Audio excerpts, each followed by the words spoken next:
waking you up? No, nothing. It's just there's one thing. There's an owl at my window. Only on CBS 46, birds of prey living up to their name. Multiple reports of owls attacking people in Atlanta. The predators silently swooping in on unsuspecting citizens.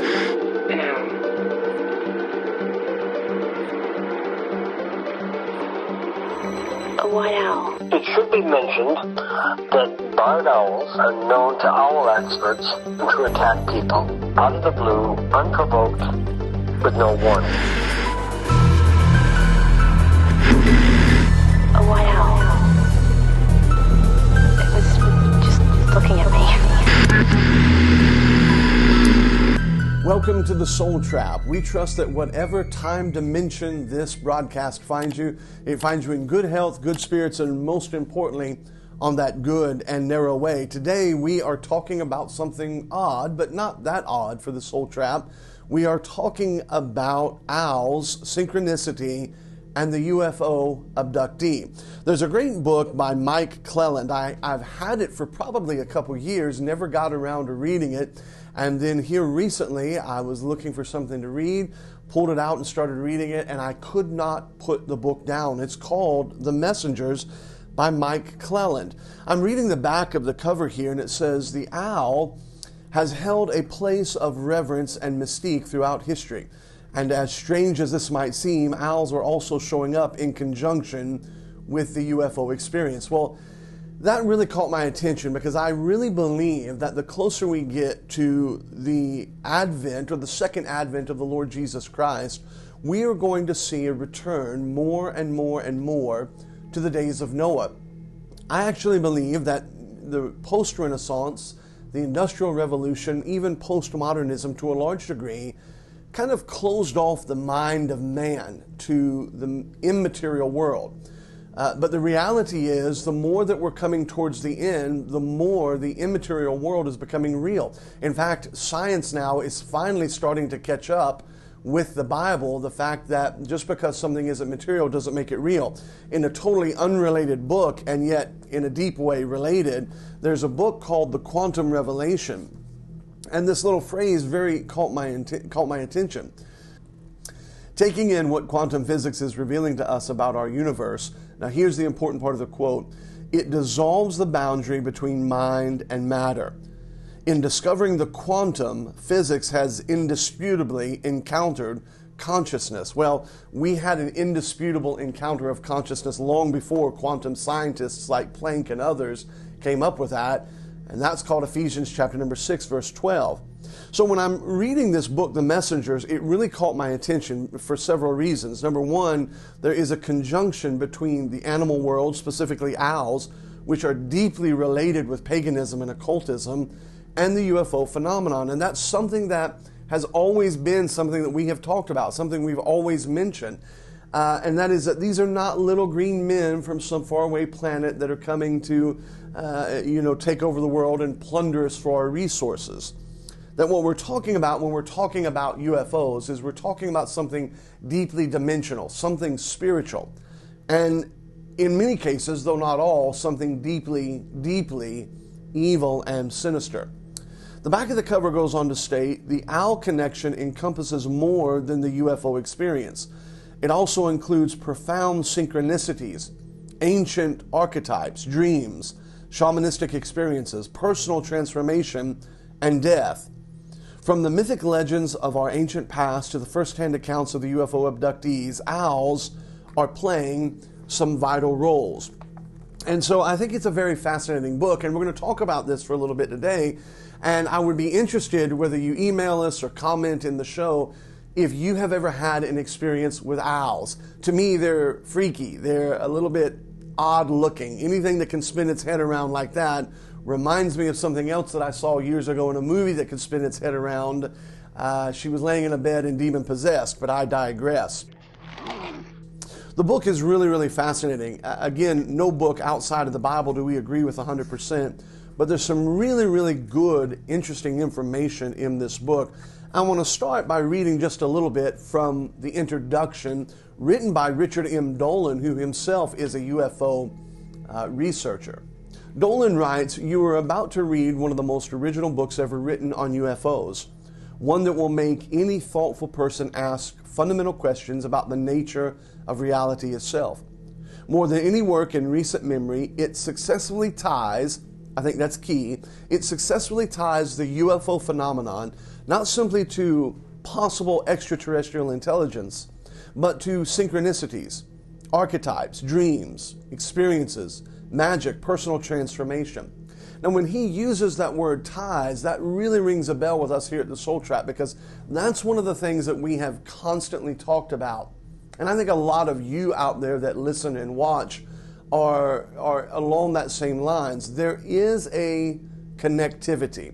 There is something that is interweaving back and forth, a sort of a fabric of reality that is strung together, sewn together, sub-particles, so to say, of a spiritual binding. And that's why, whether you're looking at the Vegas shooter, whether you're looking at Sandy Hook, whether you're looking at Building Number 7, whether you're looking at Mothman or whatever, there seems to be this running theme that's going around, the ties there. Dolan goes on to write, "The accounts of these people, including those of Mike himself, suggest undeniable synchronicities at work. That is, coincidences that are highly meaningful to the persons involved. So meaningful in some cases that they seem staged for that person, and usually in a manner that only that person could decipher. This is heady stuff for those of us raised in the standard Western-based materialistic rendition of reality." Now, think about what he just said, and remember what we just quoted from that quantum book. The materialistic rendition of reality. That has permeated our society for what, 400-500 years?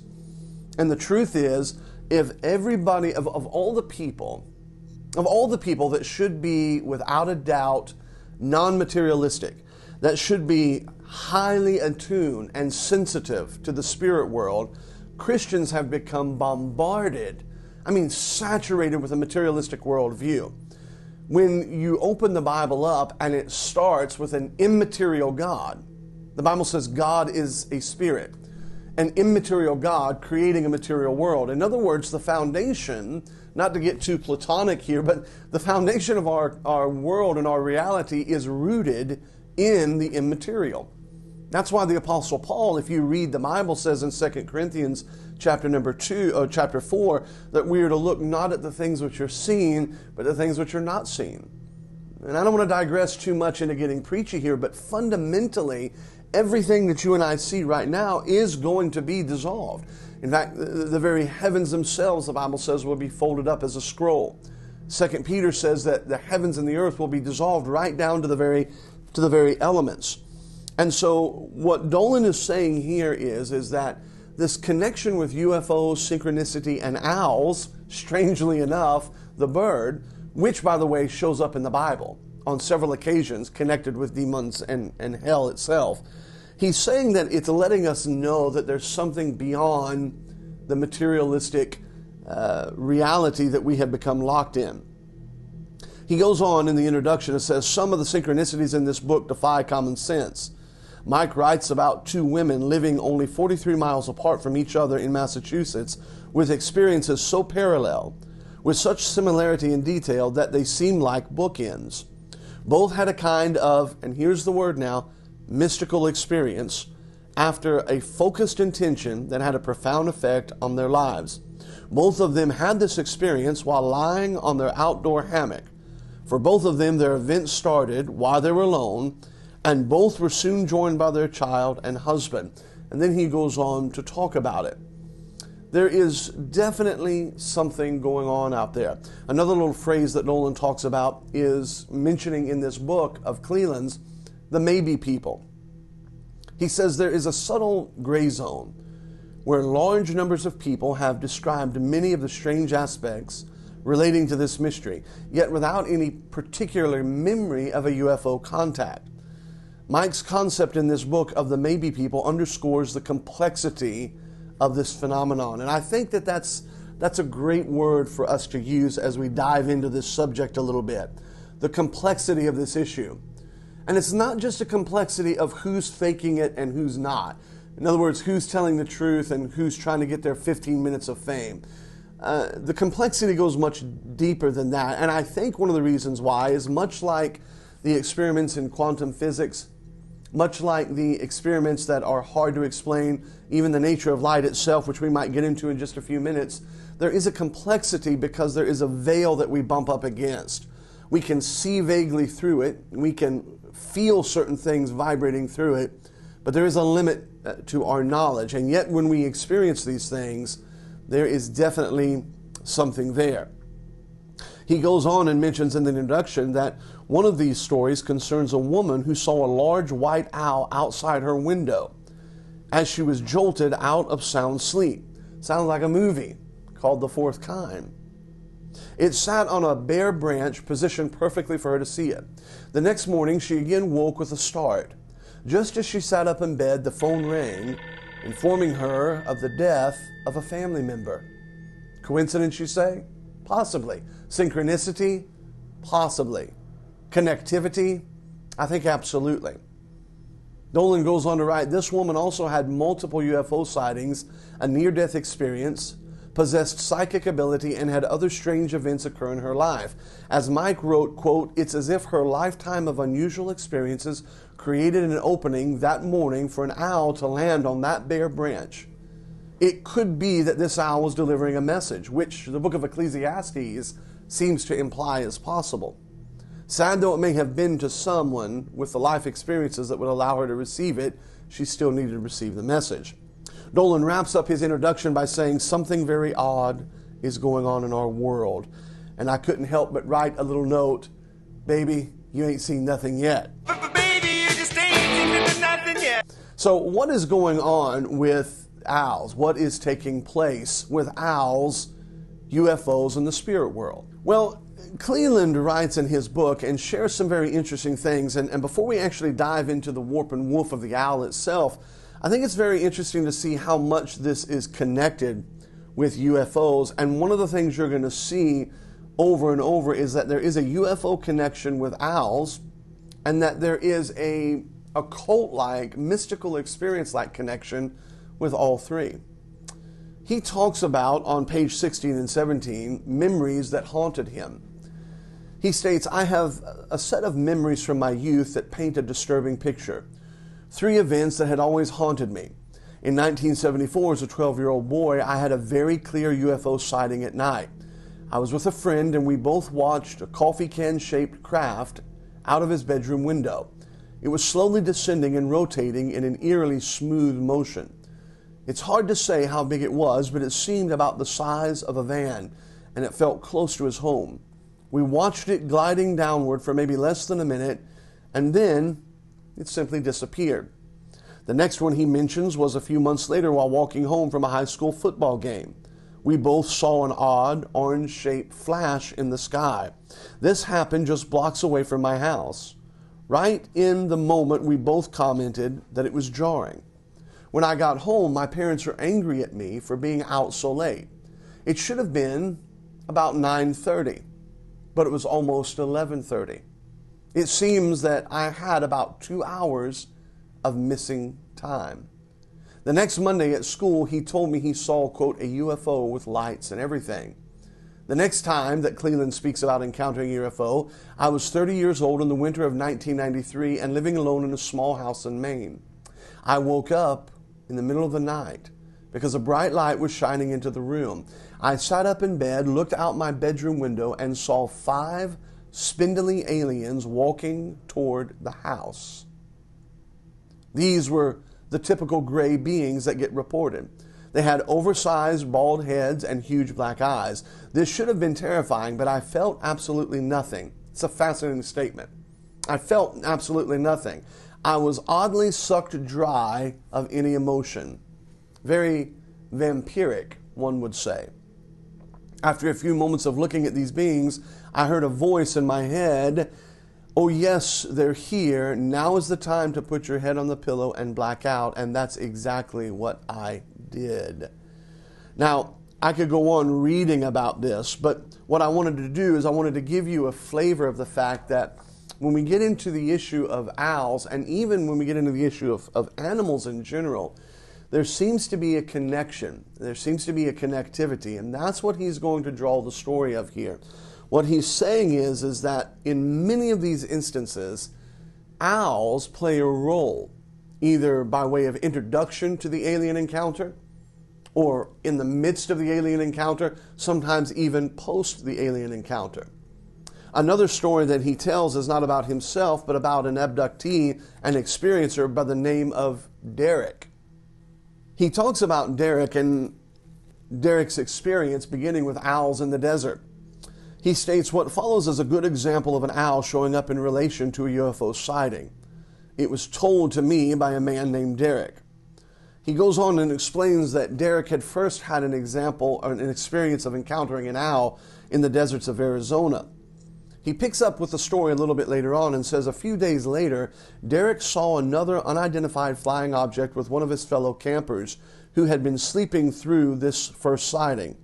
They were driving together in Scottsdale, Arizona at about 11 p.m. And here's what Derek says. My car at the time had a sunroof, and we were driving on a long, perfectly straight road that reached to the horizon. As we were chatting, we saw a very brightly lit sphere come over the sunroof and proceed to the horizon centered directly above the road. It was fast, significantly faster than any plane I had ever witnessed, but it stayed visible in the sky far too long to be a meteor. I have no idea of knowing the altitude of the object, but it appeared slightly smaller than a golf ball held at arm's length. Now, this witness, McClelland says, describes two strange UFO sightings. Both of them were preceded by the sighting of an owl. The owl was looking directly at him and his friend. He states that he felt, and listen, he states that he felt uneasy under the intense gaze of the owl. Cleland writes, from all that I have heard in this research, the details of this story are curiously normal given the stories that are coming out. This includes the owls right before the sighting. You know, when I read that, I found that interesting that he made that little statement. I felt uneasy under the intense gaze of the owl. Many times people speak about the eyes of the aliens when they claim alien abduction. That's what stands out to them. They're concerned. They're struck. They can't get away from the gaze of that alien's eyes pouring into them. There's something there. Now, the fascinating thought is that Jesus speaks about the eyes and the window of the soul and the single eye. We've often talked about that. It's interesting to think about what these owls actually are. Is it possible? Is it possible that these are real owls? Is it possible that these are aliens manifesting themselves as owls? Is it possible that these are spiritual beings manifesting themselves in a physical form that would resonate with our minds? Obviously, the Bible says in the book of Revelation that we'll be riding back on white horses. Now, I have to take that literally, that will be a white horse. And yet, how do you ride from the time-space continuum of heaven to earth on a horse? There's something spiritual about that. There was a chariot and horses that caught up, raptured up, or abducted Elijah. How do you figure that and put that in there? Of course, the book of Ecclesiastes talks about the little bird, and then you have the comments of the bird and the owl throughout the Bible. You have the birds that lodge in the tree in the parable of Matthew. In other words, I think it's interesting that you have these owls showing up, and what's fascinating about the owl is that it's the owl. It's not hawks, ravens, though we often associate ravens and blackbirds with witches. Far more often, it is the owl. It's almost as if there is something occult-like taking place, a paganistic kind of experience that's happening to them. So Clelland goes on and develops this thought a little bit, and I think this is very interesting. He says on page 24, digging into these stories, I am less interested in what we would call UFO abductee, and more interested in the blurry netherworld of the maybe experience. That's an interesting comment. He says, I sense there is an unsettling large portion of the population, and there is no way to know what the percentage might be that fits this category. Even without the overt memories of abduction, these maybe people have had a subtle intrusion into their psyche. On the simplest level, it is as if these folks are granted a kind of insight into reality. They know that there is more going on than what we are taught in high school physics class. Now, what's interesting to me is that I believe this is how the Antichrist, the rapture, and the powers of darkness are all going to unfold. So if you're a believer, if you're a follower of Christ, and specifically a Bible believer, you fall into that category. In other words, the more spiritual that you are, the more you would fall into the category of having, quote, a kind of insight into reality. They know that there is more going on than what we are taught in high school physics class. You would know that if you were a Christian. But what's interesting is, I wonder if just as much as Christians, just as much as Christianity is trying to reach the minds of men and convince them that we are to set our affections, Colossians 3, set our affections on things above, not on things of the earth, I wonder if that same thing is happening beneath the surface. We are prepping as best we can the world for the second coming of Jesus Christ, for a breaking of the physical reality whereby the physical and the non-physical come together. That's ultimately what we're trying to do. In fact, every Sunday when somebody is preaching or teaching, that's fundamentally what you're trying to do. You're trying to tell them that there is a world that is operative in the physical, but yet it is immaterial. And they need to respond to that. Well, I wonder if this is happening now among the people that are lost, within those that have within them, according to Ephesians 2, the Spirit that now worketh in the children of disobedience.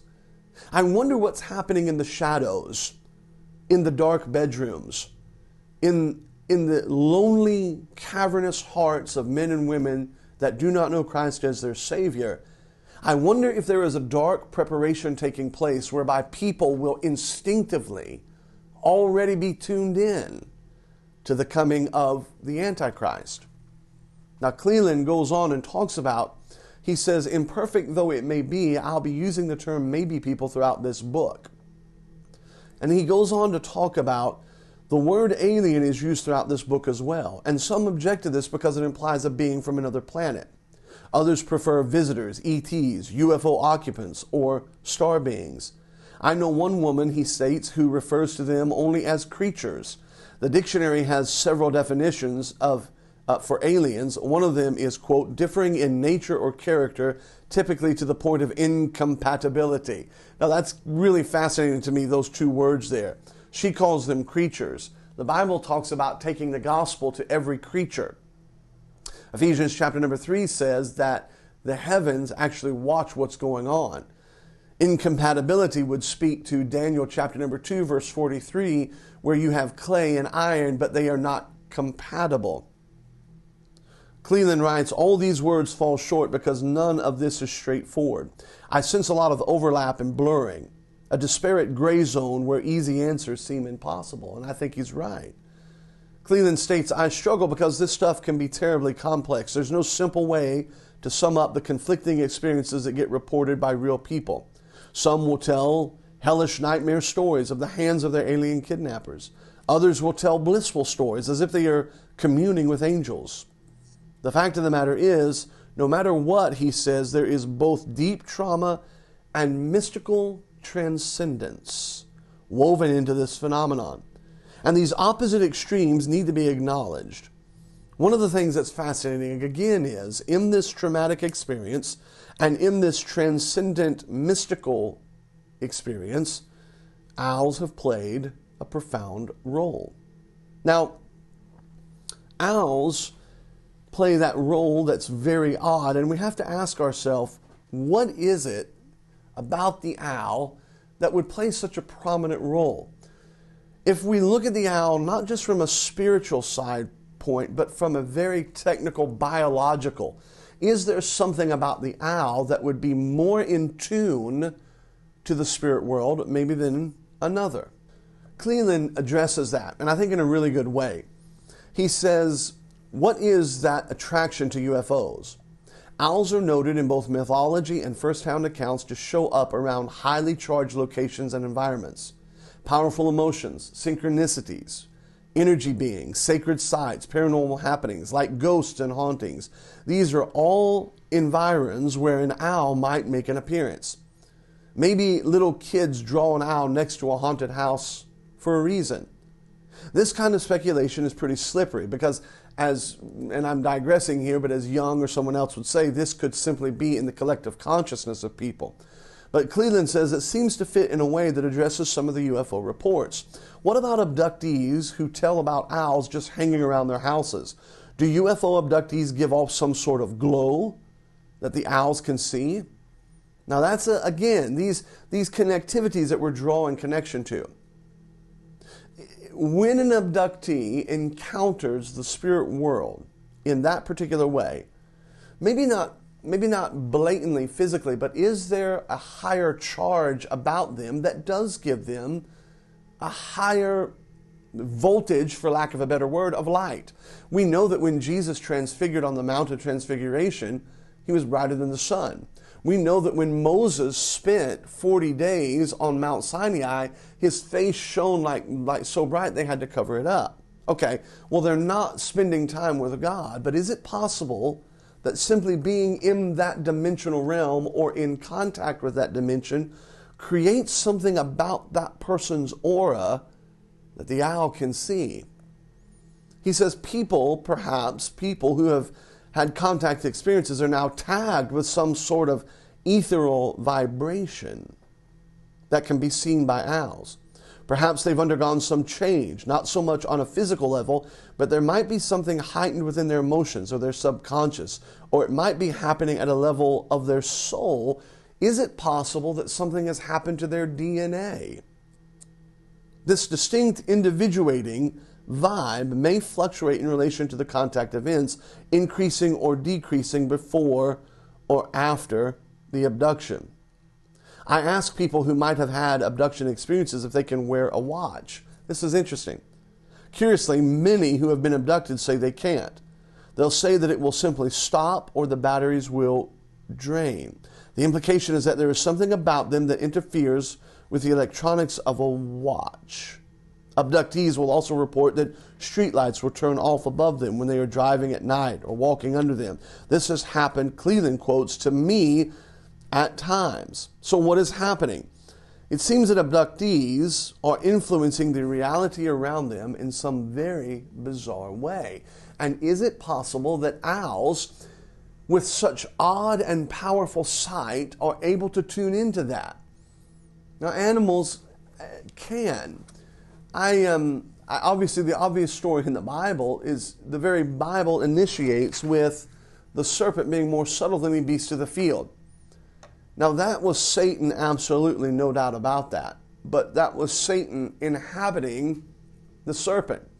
And one of the things that's fascinating is that when the serpent spoke to Eve, she was not surprised that it did so.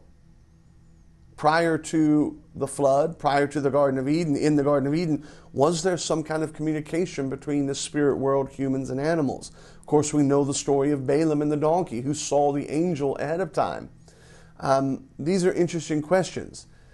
I read here, you can read it if you get Cleland's book, which you should. He talks about his cat being scared. And I'll never forget, I've had that happen on one or two occasions, but there's one particular that stands out in my mind.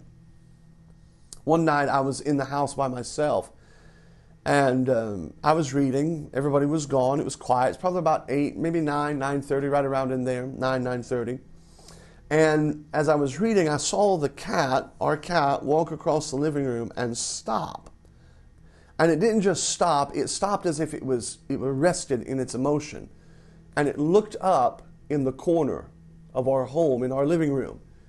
Its fur began to fluff up, and it even began to make that little moaning, that little, it was angry at something, scared about something, staring up in the corner.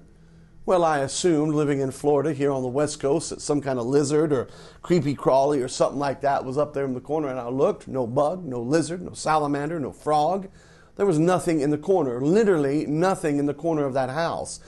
But that cat, my cat, saw something in the corner that bothered. Well, I got to tell you, it bothered me. What was my cat seeing? What was it experiencing at a level that I simply was not physiologically capable of seeing?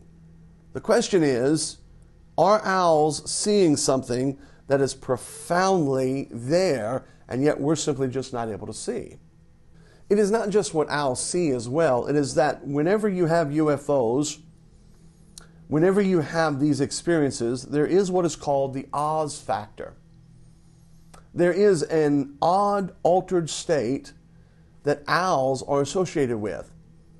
Clelland writes in his book, he says, speaking of Randall, who wrote about highly unusual sensations and how they are described by UFO witnesses, quote, if someone saw a light in the sky or even had a mundane UFO encounter with a strange-looking craft, then these things would rarely appear. But if they had a close encounter, then these symptoms were more often than not. Now that's very important what he just said, because most of the times the owl experiences are directly connected with experiences of the third or fourth kind, and particularly the fourth kind.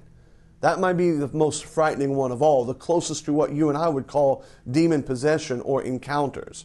He says if you just see a light in the sky and it kind of goes on, very few people have the experience. But the owl is always associated when there is a third and really a fourth kind of encounter. Witnesses would tell me that they felt a strange sensation prior to the encounter, a sort of mental tingling, as if they were aware that something was about to happen. They would even tell me that they just had to look up and see what was there, as if it had called to them silently. Then I would be told that during the experience, time seemed to disappear and lose all meaning. It was as if the encounter were happening in a timeless, magical void. Further clues kept popping up that the more I tabulated these cases. For instance, there were claims that on the outset of the episode, all ambient sound faded away. Bird song, the wind, trees, distant train noises, everything faded away. The Oz factor implies that the UFO close encounter has a visionary component, and that the owl is actually signifying something very symbolic and profound.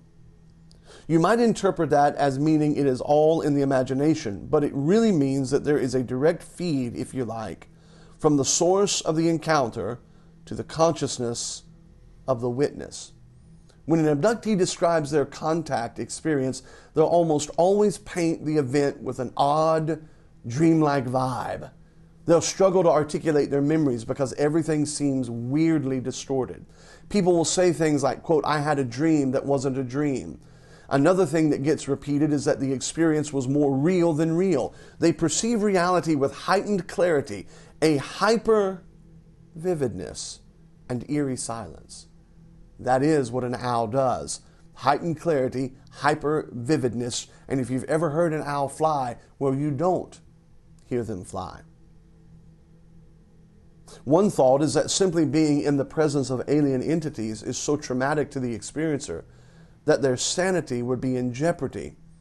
So they have to come up with some kind of way to make sense. This altered state might be imposed as a protection for their benefit. I have often, Clelland states, talked with people who have seen aliens in what would be their normal waking conscience. What they'll describe is a sledgehammer blow to the very fabric of reality, as if their soul might be shattered from the shock. Now, all you have to do is look at the Bible. Just about every time somebody encounters an angel, that's exactly what happens. It is a sledgehammer blow because their reality is being distorted. Their construct is being ripped apart. And may I say to you that that is exactly what is going to happen at the rapture. That is exactly what's going to happen. Everybody's running around going, is this World War III with Russia and Ukraine, the mark of the beast? Let me tell you something. This is just the hem of the garment of what is about to happen. We are about to see, when the Lord really cuts loose, a shock, a sledgehammer, to quote Cleland, to the general psyche of humanity. He goes on to say it goes way beyond simply seeing something scary. It's as if the actual proximity to these aliens is incompatible with the essence of existence itself. That's a profound statement. Let me say that again. It's as if the proximity to these aliens is incompatible with the essence of existence itself. They left their first estate. They left their habitation. They had a device, Psalm 21, that they're not able to make work. The iron and the clay are not able to mix. It just doesn't work. And therefore, he says, the human mind is simply not able to handle it. Again, with all of these Oz factor encounters, you keep seeing owls show up in visions, in homes, flying over. Somehow or another, there is a mysterious connection. The thing about owls is that they're just very, very fascinating animals. Even if you don't connect them with demons, there's just something that's remarkable. Owls are really a gigantic input receiver. Owls are remarkable not only for their place in lore, both in mythology and UFO accounts, Clelland writes, but for what they are, creatures of astounding ability. It starts with their eyes. I don't have time to go into it, but their eyes are tubular, which allow for a large cornea, enabling the lens to collect more available light. And that's one of the things that fascinated me when I was reading this book, because I have also been reading several other books dealing with quantum physics and light itself. And it's interesting to me. When you look at the connectivity, you've got owls connected with UFOs. Almost in every UFO experience, there is a bright light somehow or another. And then we talked about whether light is being pushed into or that the abductee somehow gives off a brighter light. And light itself is mysterious. I've got a little article here by Michael Skerber. He says, light goes through walls, but slows to a standstill in ultra-cold gases. It carries electronic information for radios and TVs, but destroys genetic information in cells. It bends around buildings and squeezes through pinholes, but ricochets off tiny electrons. Although we know it primarily as the opposite of darkness, most of light is not visible to our eyes. Because the truth of the matter is, defining light is a philosophical quandary, he writes. It doesn't help that light continues to surprise us. He goes on and talks about whether it's a wave or a particle, and on you can read it. Very interesting to me that the very first thing that you see in the Bible is when God steps out of his dimension, of the spirit dimension. The first encounter we have is God saying, let there be light. You have word and light, vibration and light. Vibration and light, which is exactly how the owl hunts. Light, vibration, a gigantic receiver. So the question is the owl simply more in tune with the spirit world because of its giftedness? In fact, Clelland mentions the owl. He says the owl, however, might well be the most gifted input receiver in the animal kingdom. So they might actually be sensing the UFO with a heightened aptitude. UFOs create some very weird effects, and owls might be able to detect their presence in ways we can barely comprehend, let alone test scientifically. The question is, are owls attracted to the sight of UFO activities with enough consistency that it gets noticed by the abductees? Fascinating. Owls are an amazing thing. And I think to some degree throughout this book, Clelland is on to something. I think he's really on to something. This gigantic bird receiver, which is mentioned in Isaiah. Birds mentioned in the trees in the parable of Matthew. Birds mentioned in the book of Revelation. The Holy Spirit compared to a dove. The two birds coming out of Noah's ark. For a millennia, all the other birds aside, there has been something profoundly pagan and occultic about the owl. And it is not just the owl itself or the owl with abductees, but we see the owl being used in some very, very overtly and sometimes hidden pagan ways. One is the owl design in the layout of Washington, D.C. I won't have time in this particular broadcast to go through all that is there, but you ought to do some study on your own, and what you'll find is that the Washington, D.C. layout is laid out in the form of an owl. Of course, you can find the owl on a dollar bill. As long as you still have a dollar bill, it won't be long before those will be gone. Of course, the very famous owl is the god, small g Moloch. And if you go online somewhere, you should be able to find Alex Jones's video. And if you don't believe that we live in a very sinister, dark world, you can see people worshiping Moloch, the fire in its belly, and the shape of an owl, the Bohemian Club. But there's also the story of Mothman. Now, John Keel made that very famous, I think in Point Pleasant or something like that, West Virginia. But some people also talk not just about the Mothman, but about the Owlman witnesses. In April 3rd, 1976, and June 17th, 1976, there were multiple reports of an owl-like humanoid that was terrorizing a community. And then, maybe one of the strangest things is the synchronicity of the owl in movies, TV shows. And some as innocuous and yet as terrifyingly frightening as Pinocchio. Who doesn't like Pinocchio? But the fact of the matter is, if you want to see one of the most occultic, alien abduction, chimera kind of a weird things, go back and watch the movie Pinocchio, or better yet, read the story. An owl shows up, Clelland writes, before the arrival of a star, being in Disney's Pinocchio in 1940.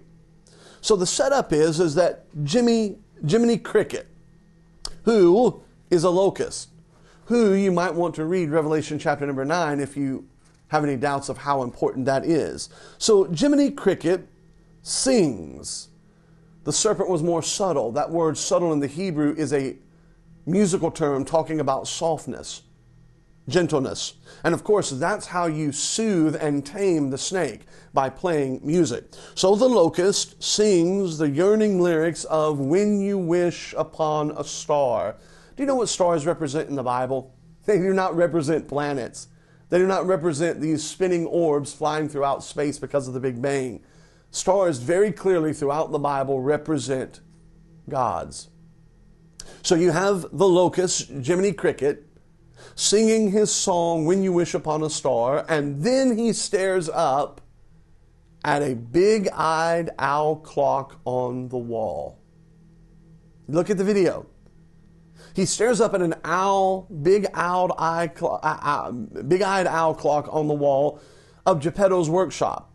Within seconds, he sees a curiously bright star in the sky out of his window. This twinkling star descends from the heavens, enters the room, and manifests as a shimmering orb. Do you remember Derek and what he talked about that went over them? And then this shimmering orb is transformed into the Blue Fairy. The scene plays out as an alien bedroom visitation, where in some sense the DNA of the inanimate Pinocchio is upgraded into some in-between state, Clelland writes, no longer a puppet, but not yet a real human. Of course, all of this story brings to mind the one thing that we all know about Pinocchio, and that is his nose grows by a lie. The entire story is based around a lie.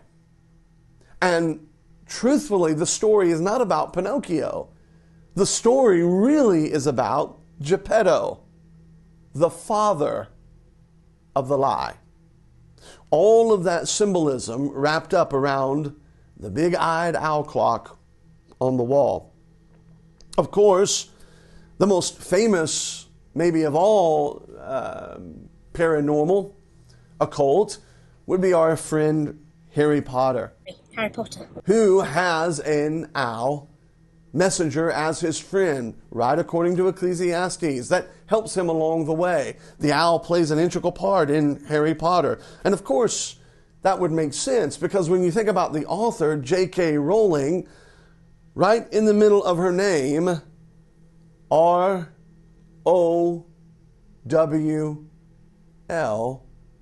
is an owl. So what are we to make of all of this? Well, the simple answer is birds of a feather flock together. There are connections throughout the world. What happens if you're driving along one day or walking through the woods and see an owl? Does it mean you're going to be abducted? Does it mean there is a demonic activity going around? Does it mean that at any moment the fabric of your reality could tear apart? Absolutely not. It probably means you just see an owl. But it could mean, well, it could mean that you are now entering into a world that is in that gray area. And you may be one of the maybe people.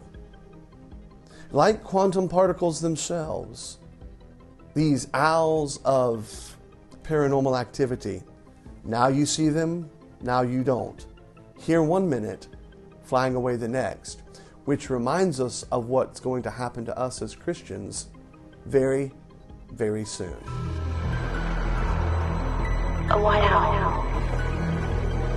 It was just looking at me.